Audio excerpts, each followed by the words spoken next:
Hello, good people. I'm glad you're here. Today we are working jumps, press to handstands, overhead presses, and some extra strength work. We're starting with one of the most versatile and one of my most favorite warm-up exercises, the Cossack squat. Get your pokes ready. 10 on each side with an overhead press, waiter style. So holding the kettlebell as if it were a platter by the ball. Man, I just love this so much. Look at this thing. This is so rich. Okay, so the right side, we are entering a deep squat position. Mega external rotation of the hip there to push the knee out. On the left side, we're entering a split position. Pull the toes up to stretch the hamstrings. Watch this, go down. Toes up, we get the hamstrings in there. And then on the way up, we get to use the inner thigh muscles. Whoop, help us stand up there. There's just so much bang for your buck. It's not even comparable to anything else. And that's not even to mention the upper body work here as well. And the core work. Oh my gosh, there's so much going on here. So we're warming up for our overhead presses. Holding the kettlebell in a waiter style makes it just a little bit more unstable than as if I were to hold it by the handle or by the horns with both hands. This makes my shoulder and all the surrounding systems do the work of stabilizing the weight to prevent it from going Humpty Dumpty. Let's check out the bottom position of this. Now, the Cossack squat, sneakily practice a deep bottom squat, even if you don't have that low of range of motion for it. Now, you might be wondering, Jack, Cossack squats look way harder than regular air squats. Correct. However, you can always hold on to a pole, a rail, anything to support you in this bottom position, and then it becomes like cake. Basically, anyone with normal mobility should be able to get into a pretty low Cossack squat with some assistance. So don't be afraid to try this out. Just grab onto something sturdy and make it easy for yourself. It doesn't have to be hard, especially if it's in the warm-up. That's what I'm saying. You can stick stuff in your warm-up that you want to work on, improve your position on, just ranges of motion that you need to be able to access, because you're going to end up bringing blood flow to your musculature. So the actual quote unquote warm-up part of this, it's covered. And now you just get to play and practice the skill of movement. Okay, next we've got our other bread and butter favorite here, goblet squats with a little knee over toe action and some false grip positioning too. And following this, we've got 10 nada jumps.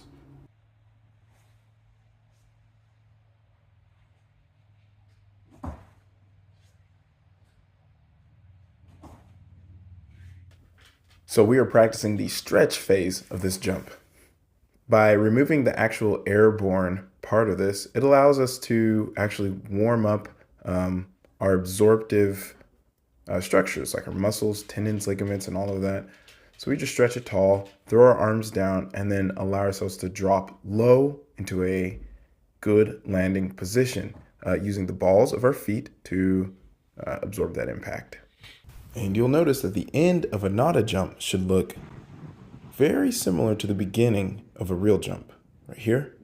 Only difference is I'm not using my arms for these jumps because we are working on producing maximal force just through the lower body here. So we're keeping the reps low to keep the effort high and the muscle recruitment high. During foundations, I'm training to basically maintain my jumping ability and power with some hopes to improve it. Press to handstands. Very, very fun for me, but still kind of a struggle.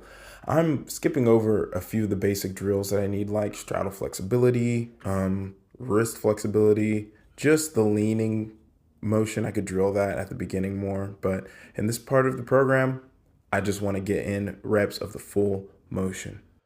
Kind of a similar idea to the jumps. I am looking to, if I can at least break even on my press to handstands, we are great. And if I can get exposure to the movement over and over again, it's great. I'm not really looking to crack this thing wide open just yet, but we'll look at that a little bit more past the foundations phase. . . . . . . . . . . . . . . . . . . . . . . . . . . . . . . . . . . . . . . . . .. . . . . . . . . . . .. . ... ..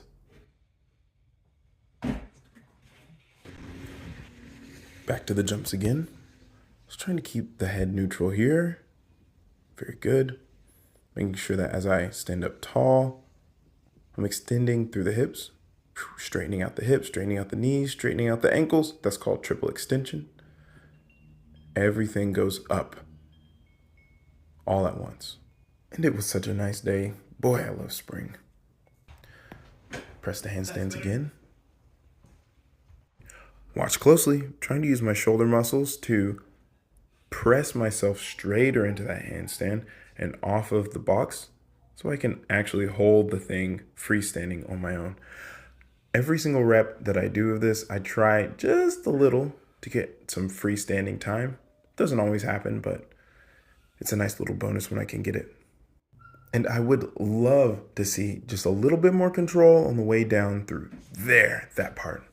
I'm letting gravity do a lot of work when I should be using my strength to lower myself down controlled. I did this workout the next day after my parkour session this week, and it was interesting having these maximal vertical jumps right after a full session of jumping, actually. But it was really nice to know that I can put these things back to back and the volume isn't overbearing or too much or anything like that.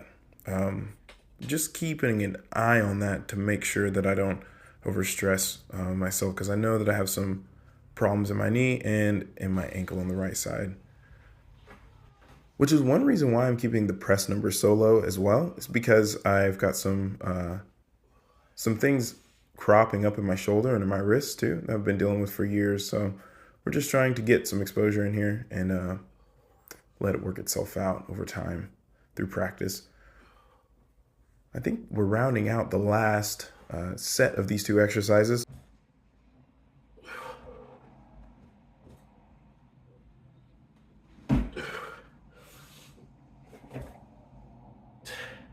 Here we can see pretty good neutral spine position in these handstands, but I'm not popping off the block, so I'm not really doing all the work of having to stabilize either. Glad to know at the very least, I've got the motion of the press down pretty good still, and the flexibility to keep my legs relatively straight.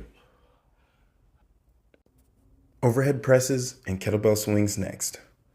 This first set is I guess it's like a workup set. I loaded these dumbbells down, made them super heavy, and intentionally pressed them very, very slowly.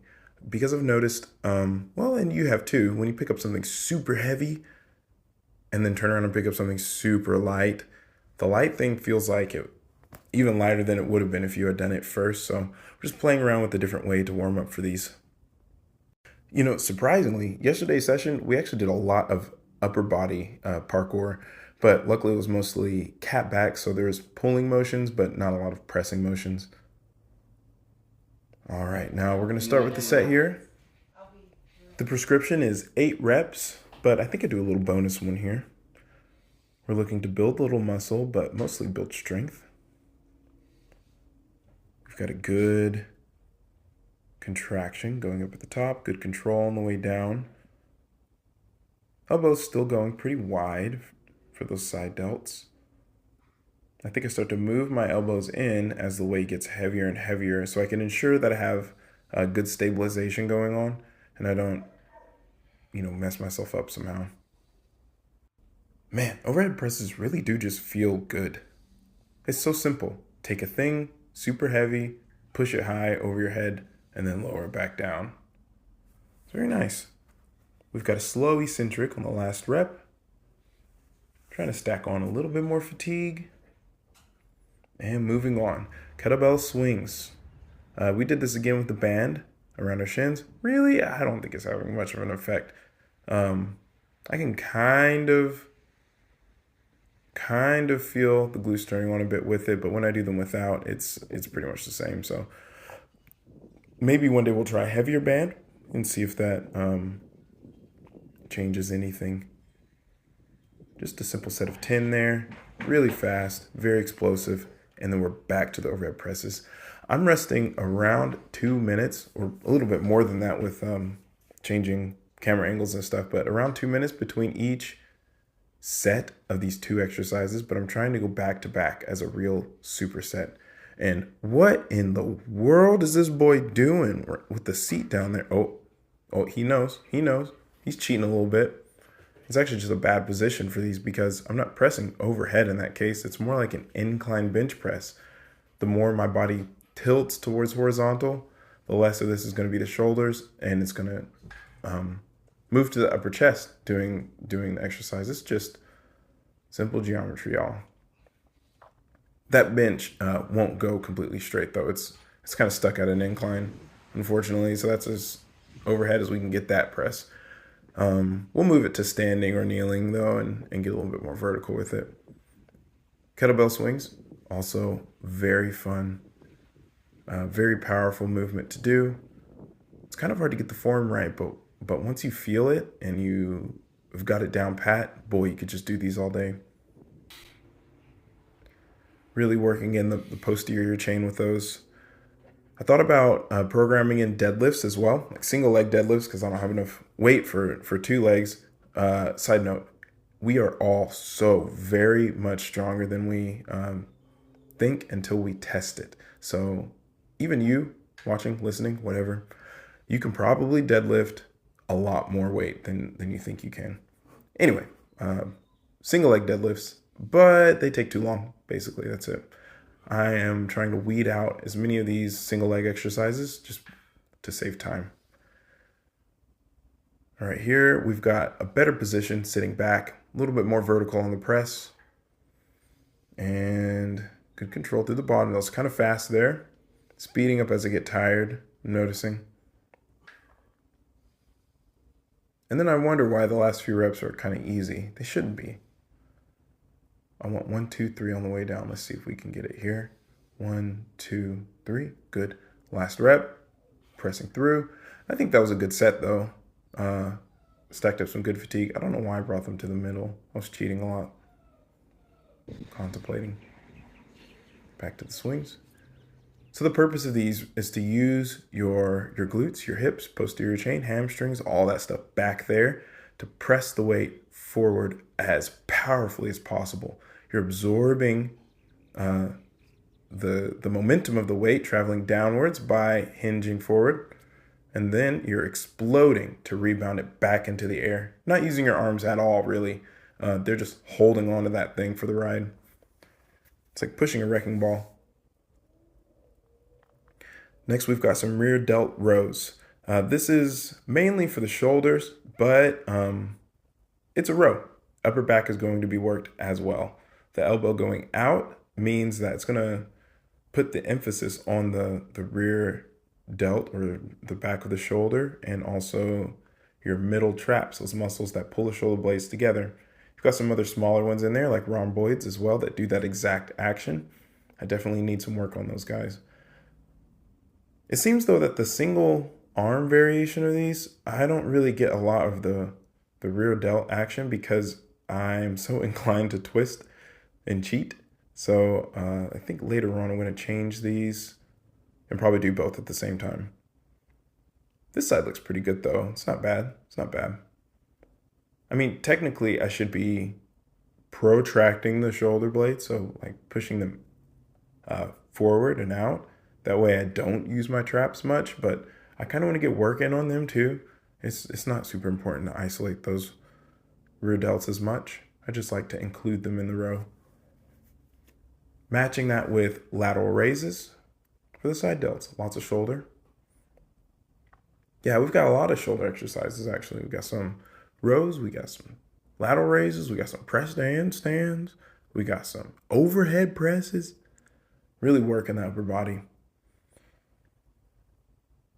Lateral raise, you can lift it straight to the sides, and that's good. But also, if you put this a little bit at an angle forward and hinge at your hips, it's better to target those muscles.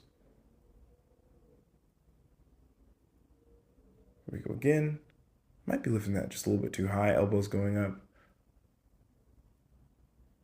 Got to build a better mind muscle connection here. And you know what? I'm not really that offended at some cheating in these rows either. Getting that little twist in. I'm okay with working the core and working those spinal erectors and stuff. All these muscles that usually wouldn't see a whole lot of motion in these very how do you say uh, binary movements, like sagittal plane movements. Up and down, forward and back. Not a lot of rotation. Doing a little bit of twist here, I don't think is that bad.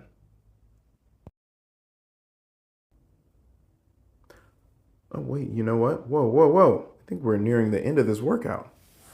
Time flies whenever you're, well, sitting here talking and not lifting. This will be my last set of lateral raises. You can see here at the top, I'm trying to stay around parallel with the ground.